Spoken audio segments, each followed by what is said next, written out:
Record. Perfecto. Ok, bien. Capítulo 9, por favor, versículos 13 al 21. Dice, el sexto ángel tocó la trompeta y una voz de entre los cuatro cuernos del altar de oro que estaba delante de Dios. Diciendo el sexto ángel que tenía la trompeta, desata los cuatro ángeles que están atados junto al gran río Éufrates.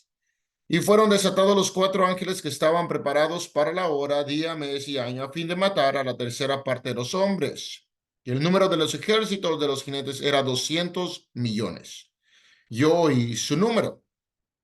Así vi en una visión los caballos y a sus jinetes, los cuales tenían corazas de fuego, de zafiro y de azufre, y las cabezas de los caballos eran como cabezas de leones, y de su boca salía fuego, humo y azufre. Por esas tres plagas fue muerta la tercera parte de los hombres, por el fuego, el humo y el azufre que salían de su boca. Pues el poder de los caballos estaba en su boca y en sus colas, porque sus colas, semejantes a serpientes, tenían cabezas y con ellas dañaban. Los otros hombres que no fueron muertos con esas plagas, ni aún así se arrepintieron de las obras de sus manos, ni dejaron de adorar a los demonios y a las imágenes de oro, ni de plata, de bronce, de piedra y de madera, las cuales no pueden ver, ni oír, ni andar. Y no se arrepintieron de sus homicidios, ni de sus hechicerías, ni de su fornicación, ni de sus hurtos. Bien, aquí en estos versículos del 13 al 21 tenemos la sexta trompeta, el cual es el segundo ay. Si ven, por ejemplo, el versículo 12, el primer ay pasó, que es la quinta trompeta, y aquí vienen aún dos ayes después de esto, cuál es la sexta trompeta y la séptima trompeta. Aquí entonces tenemos la sexta trompeta, que es el segundo ay. Ahora bien, una de las cosas que hemos estado enfatizando es que los sucesos aquí con las trompetas, con los sellos, no son una serie de eventos, son descripciones de la misma cosa. Aquí, hablando de las trompetas, son 6 descripciones de la misma cosa. ¿Qué es lo que Dios hará con los enemigos de Cristo? ¿Y qué es lo que Dios hará contra las naciones malvadas? Ahora, en la sexta trompeta tenemos un ejército. Aquí viene un ejército, un gran ejército, terrible en tamaño y en descripción. Y casi es lo mismo en la quinta trompeta. La quinta trompeta también también describe a un gran ejército. En este caso, la quinta trompeta habla de un ejército de langostas.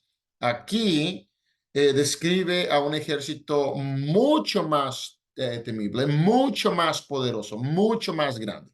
Entonces, aquí bien tenemos cómo se va intensificando lo que es el juicio de Dios. Bien, primero, del versículo 13 al versículo 14, el sexto ángel tocó la trompeta y una voz de entre los cuatro cuernos del altar de oro que estaba delante de Dios, diciendo el sexto ángel que tenía la trompeta. Bien, tenemos aquí en el versículo 13 y la primera parte del versículo 14, el altar y el mensaje que sale de él, el mensaje que sale del altar. Y de hecho, era muy común que los altares tuvieran cuatro cuernos o cuatro esquinas. Entonces, muy común que esto sucediera. Aquí tenemos el caso, o más bien, que sucediera que los altares tuvieran cuatro cuernos o simplemente se construían de esa forma. Aquí tenemos el ejemplo de un altar en Beersheba, creo que se llama, esa ciudad, y bueno, ahí ustedes ven los cuatro cuernos. El punto es que una voz de entre los cuatro cuernos del altar de oro, de entre, entonces en medio de los cuatro, a lo mejor en medio, salió una voz, la voz estaba delante de Dios, ajá, oí una voz, entonces una voz sale del altar y está hablando. Un altar, como ya lo hemos mencionado en otras ocasiones, es un lugar de sacrificio, de muerte.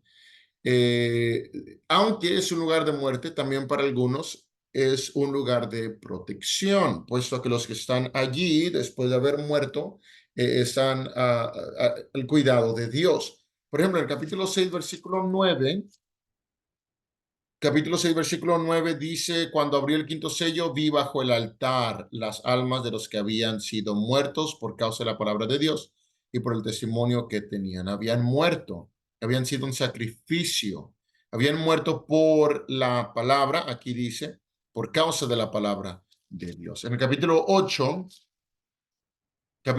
versículo 3 y 4, otro ángel vino entonces, se paró ante el altar con un incensario de oro y se le dio mucho incienso para añadirlo a las oraciones de todos los santos sobre el altar de oro que estaba delante del trono. Y el versículo 4, y de la mano del ángel subía a la presencia de Dios el humo del incienso con las oraciones de los santos. Otra vez pone el altar en conjunto con los santos, con aquellos que han muerto, fueron apartados para la obra del Señor y murieron en esa condición. En el capítulo 9 habla sobre habla sobre un altar, posiblemente el mismo. Sale una voz de entre los cuatro cuernos del altar de oro que estaba delante de Dios, diciendo al sexto ángel que tenía la trompeta. Entonces, la voz que salía del altar le decía al ángel que tenía la trompeta, haz esto. Cuando hablamos de cuernos, comúnmente son símbolos o ilustraciones de poder. ¿Ok? Los cuernos se usan para destruir. Tenemos animales con cuernos, bueno, vamos a procurar tener cuidado para no ser uh, impelled, para que no nos atraviesen, vaya. Eh, o para que no nos vayan a... Es que hay una palabra, ¿no? Para que no nos acuchillen, no sé, a cuernear. No sé si ese sea el verbo que describa qué es lo que un cuerno puede hacer. Atravesarnos posiblemente. Pero bien, el punto es que en el libro de Apocalipsis esta ilustración de cuernos eh, siempre viene con una idea de poder. En otras palabras, lo que algunos sugieren es que este juicio o este mensaje, vaya, que salió de entre los cuatro cuernos, es un juicio divino, viene de un lugar de autoridad y de poder, que es entonces el altar. Es lo que se sugiere. Entonces, el mensaje que sale de este altar viene con autoridad y viene con poder, lo cual tiene sentido si continuamos leyendo qué es lo que va a suceder. Bien, en versículo 14, en la última parte, se desatan los cuatro ángeles que están atados junto al gran río Éufrates. Otra vez tenemos la idea de cuatro. Aquí tenemos cuatro ángeles. No es la primera vez que aparece esta ilustración de cuatro ángeles. En el capítulo 7, versículo 1, dice, después de esto vi a cuatro ángeles en pie sobre los cuatro ángulos de la tierra que detenían los cuatro vientos de la tierra. Y ustedes recordarán, cuando hablamos de viento, hablamos de un poder destructivo. Entonces, estos cuatro ángeles están deteniendo esos cuatro vientos o ese poder destructivo. Aquí, posiblemente hablando de los mismos. ¿En qué sentido lo detienen? Bueno, es que están atados. Desata y atados indican que no tienen libertad de hacer algo. En ese caso están detenidos. Y puede ser entonces que en el capítulo 7, versículo 1, esos cuatro ángeles detenían este viento porque estaban atados. Pero ustedes observarán el número 4 aparece con mucha frecuencia. Cuatro cuernos, cuatro ángeles. En capítulo 7, versículo 1, cuatro ángeles en los cuatro ángulos de la tierra. Algunos han sugerido que aquí desatar y a quienes van a ser desatados, sugieren que los cuatro ángeles son malvados. En otras palabras, que estos que han de ser desatados y que están atados son seres espirituales malvados, son influencia malvada. Por lo tanto, si ese es el caso, la idea, la lección de ese versículo es que Dios permite la maldad para poder castigar la maldad. Bien, entonces Dios desata maldad o permite que la maldad salga al mundo y esa misma maldad castiga la maldad. Por ejemplo, en Génesis, en el capítulo 6, hay maldad en el mundo. Cuando hay maldad en el mundo, la gente sufre. La maldad equivale a más maldad. La gente pregunta, ¿por qué Dios permite tanta maldad? Bueno, la maldad también se usa para castigar a los malos. Algunos podrían argumentar y tratar de refutar diciendo, bueno, que de los justos, que de los inocentes, ellos también sufren. Y es verdad, no negamos eso, pero tenemos aquí que aunque mueran o aunque sufran, los inocentes a causa de la maldad, como quiera van a ser premiados por Dios, van a tener un lugar de protección, posiblemente no en esta tierra, sino en la venidera, lo cual, la verdad, es mucho más y especial que el no sufrir para nada aquí en la tierra. Pero bien, la idea entonces es que habrán algunos, cuatro ángeles que serán desatados y ellos llevarán entonces un poder destructor sobre la tierra. Aquí pues la idea es que un poder destructor será desatado. ¿Ok? En el capítulo 7, versículo 1, habla de cuatro vientos, el cual es poder destructivo de parte de Dios. Viene pues la destrucción de parte de Dios. Um, Otra de las cosas, por ejemplo, que podemos observar con cómo Dios usa la maldad para castigar la maldad, Dios lo hizo con el pueblo de Israel. Usó, por ejemplo, la nación de Babilonia, una nación malvada, para destruir a Judá. De hecho, creo que fue Habacuc quien hizo esas preguntas. Señor, ¿cómo vas a usar a una nación mucho más malvada? Y es el plan del Señor, usar estas naciones malvadas para castigar a los malvados. Aquí en el versículo 14 habla del gran río Éufrates. Comúnmente se usaba la descripción de este río para hablar del lugar de donde salían los enemigos de Israel. Por ejemplo, en Isaías capítulo 7, en Isaías capítulo 7, dice el versículo 20, en aquel día el Señor raerá con navaja alquilada con los que habitan al otro lado del río, el río Éufrates, esto es con el rey de Asiria, cabeza y pelo de los pies y aún la barba también quitará. En el capítulo 8, versículo 7 dice aquí, por tanto, que el Señor hace subir sobre ellos aguas de ríos y la idea es que está hablando del río Éufrates, impetuosas y muchas, esto es, al rey de Asiria con todo su poder, el cual subirá sobre todos sus ríos y pasará sobre todas sus riberas. ¿Por qué? Bueno, aquí tenemos el río Éufrates. Asiria estaba casi al norte de, de lo que era Israel. Entonces muchos de los enemigos de Dios sí venían del norte. Por eso la idea es que viene, vienen estos desde el río Éufrates, según el capítulo 9, versículo 14 de Apocalipsis. La idea entonces simplemente es que viene la destrucción de parte de Dios. Esa es la idea general en el capítulo 9, versículo 14. Desata a los cuatro ángeles que están atados junto al gran río Éufrates. Entonces la idea es, viene la destrucción de parte de Dios. Posiblemente se va a usar maldad o, sí, la maldad para destruir maldad, en ese caso la nación contra nación. Aquí específicamente está hablando sobre el ejército que vienen en los siguientes versículos. En el versículo 15, y fueron desatados los cuatro ángeles que estaban preparados para la hora, día, mes y año a fin de matar a la tercera parte de los hombres. Tenemos aquí la continuación de los cuatro ángeles. Aquí específicamente me llama mucho la atención cómo dice, estaban preparados. En otras palabras, sabían qué era lo que iban a hacer y había una hora, un día, un mes y un año específico.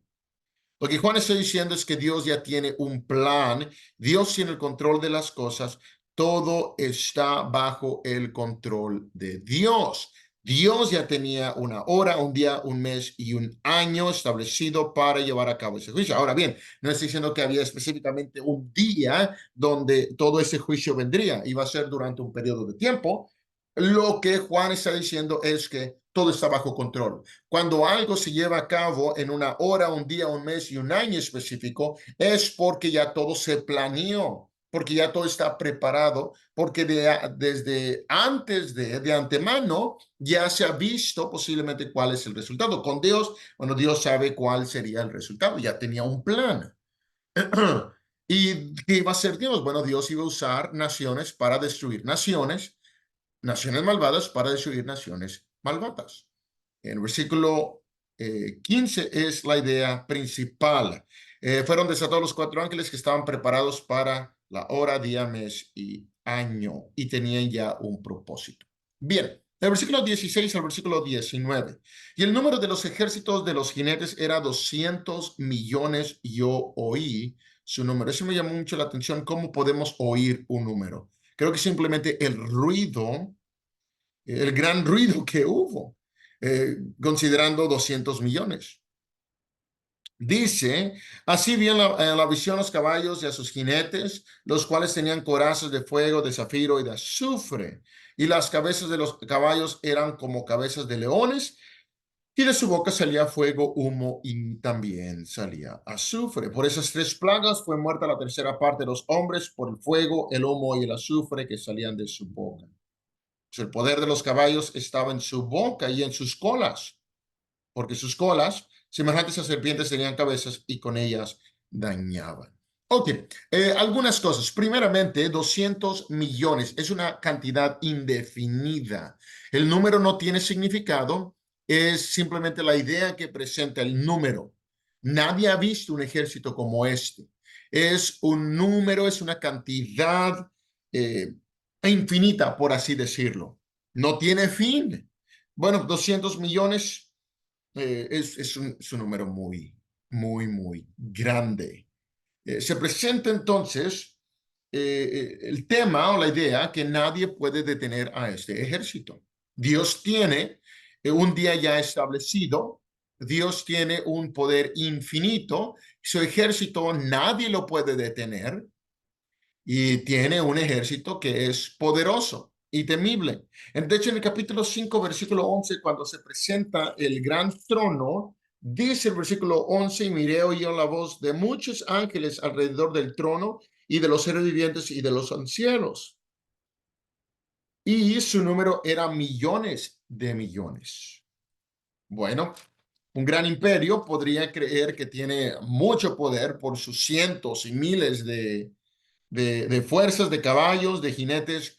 Juan dice, no, Dios tiene 200 millones. ¿Quién puede ir contra un ejército así?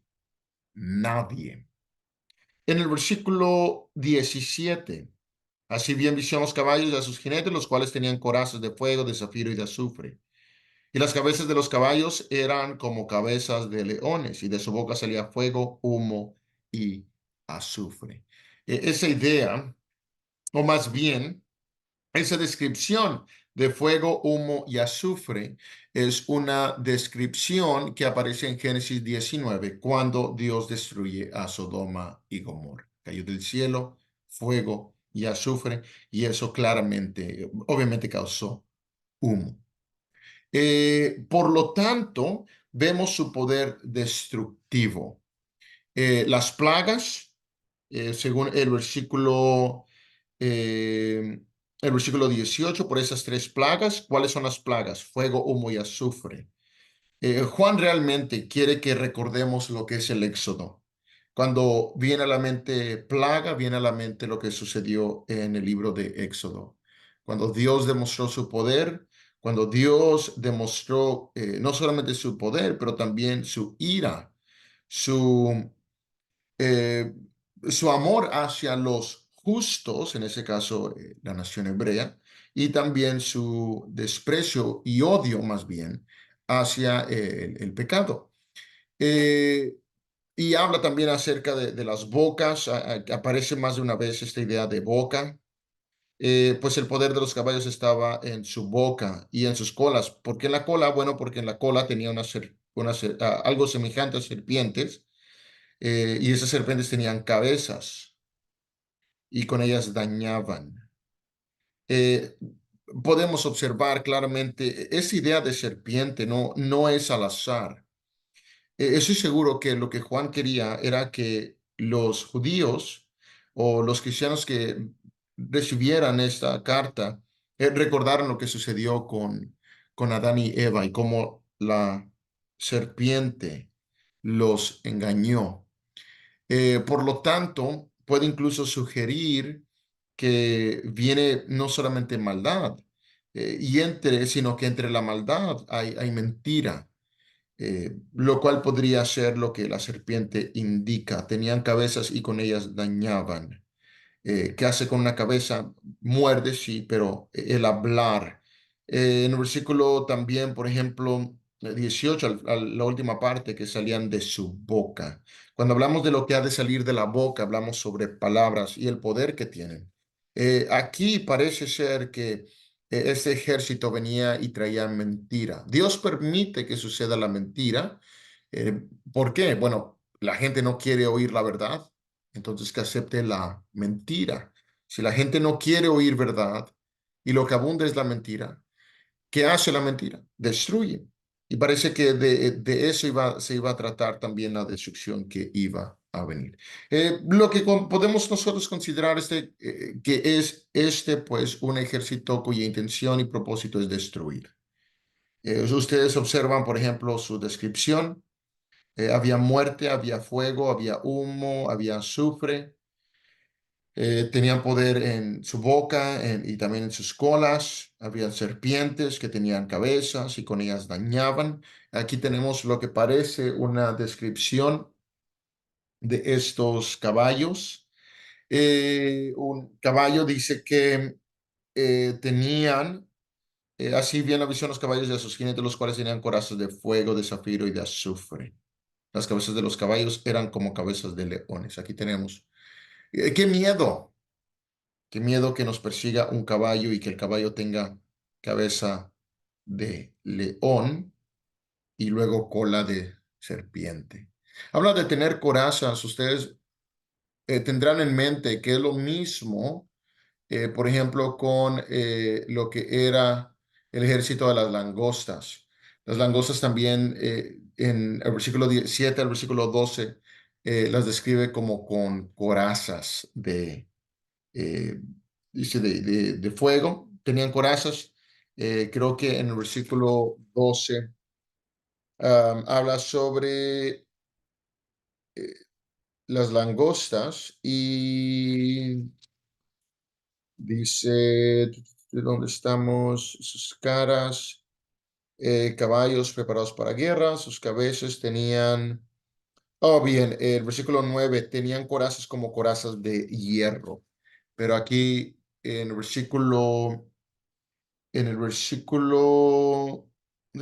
qué versículo estamos? En el versículo 17, perdón, dice tenían corazas de fuego. Las langostas tenían de hierro, esas tenían de fuego. Entonces vemos una intensidad. Se intensifica, vaya, de la última trompeta a esta trompeta. Pero qué miedo con lo que estaba viendo Juan. Bien, versículo 20 al versículo 21, y los otros hombres que no fueron muertos con estas plagas, ni aún así se arrepintieron de las obras de sus manos, ni dejaron de adorar a los demonios y a las imágenes de oro, de plata, de bronce, de piedra y de madera, las cuales no pueden ver, ni oír, ni andar, y no se arrepintieron de sus homicidios, ni de sus hechicerías, ni de su fornicación, ni de sus hurtos. Y esa frase, qué devastadora, ni aún así, dice, ni aún así se arrepintieron. Creo que el ni aún así es debieron haberse arrepentido. No se arrepienten con esto, ni aún con esto, lo cual indica qué tan perdidos están, qué tan condición más deplorable es en la que se encuentran. Si no se arrepintieron con esto, ni aún con aquello. Y esto creo que enfatiza de que casi nada los está moviendo. A pesar de ver todo esto, toda esta discusión, todo este juicio, como quieran, ni aún eso. Me recuerda mucho al problema que habían con los fariseos. Hablando sobre los milagros que hacían los apóstoles, hubo un caso donde Pedro, Pedro sana a un hombre paralítico. Los ancianos y los saduceos, todo el concilio, el grupo, dice que no podían negar que verdaderamente se había hecho un milagro. No podía negarlo, pero ni aún así se arrepintieron. O sea, viendo todo esto, siendo testigos de la evidencia, ni aún así. Es el mismo caso con estos hombres. Va a haber muerte, va a haber destrucción, va a predominar la mentira, va a predominar la maldad y esa misma maldad va a causar más maldad y ni aún así la gente va a aceptar. Ni aún así. Entonces, aparte de juicio, parece que también las plagas son una advertencia. Y si los otros hombres que no fueron muertos con esas plagas, ni aún así se arrepintieron de las obras de sus manos. Dios les estaba dando una oportunidad para que se arrepintieran. Este juicio no es un juicio completo, es un juicio parcial, es decir, en parte. No es toda la destrucción que ha de venir. Entonces, ese tipo de juicio sirve como advertencia y también sirve como juicio. La advertencia es de hacerle, de llamar la atención del hombre, que el hombre entienda qué es o cuál es más bien su condición y que haga cambios. Aquí, parecer, bueno, no estaban haciendo lo correcto. Habla, por ejemplo, ni aún así se arrepintieron de las obras de sus manos, ni dejaron de adorar a los demonios y a las imágenes de oro, de plata, de bronce, de piedra y de madera. Aquí tenemos los demonios conectados con la idolatría. Algunos han sugerido que aquí está hablando del imperio romano. Es decir, que algunos ni aún así dejan de adorar a los emperadores o ni aún así se alejan de esta idolatría que hay en su corazón hacia esa nación. Bueno, observamos del versículo 13 al versículo 21 lo que es el sexto, la sexta trompeta. Tenemos a los cuatro ángeles que son desatados y al ser desatados hay también un ejército de jinetes, jinetes que van montados sobre caballos. Tenemos la descripción de estos caballos y estos jinetes y la descripción de ellos y también de su muerte, vaya, de la muerte que traen, de la destrucción que traen y vemos también el resultado de todo este juicio. El resultado es que, bien, aún así muchos no se arrepintieron. Uh, muchos no se arrepentirían de sus malas obras. Bien, la idea pues en esos versículos es que aun cuando Dios envía su juicio, su deseo es que los hombres hagan caso y que los hombres cambien su forma de vivir. En ese caso, que se arrepintieran de las obras de sus manos. Y también claramente esos versículos nos enseñan que el hombre va a ignorar más bien, va a ignorar el poder de Dios, aun cuando eso afecte su futuro. Es muy clara la razón por la que la escritura nos dice que el hombre necio es el que dice que no hay Dios, porque aun viendo el poder de Dios, porque aun viendo el juicio de Dios, no hacen caso. Muy bien, la otra semana estaremos estudiando lo que es el capítulo 10. Con eso terminamos la clase de hoy.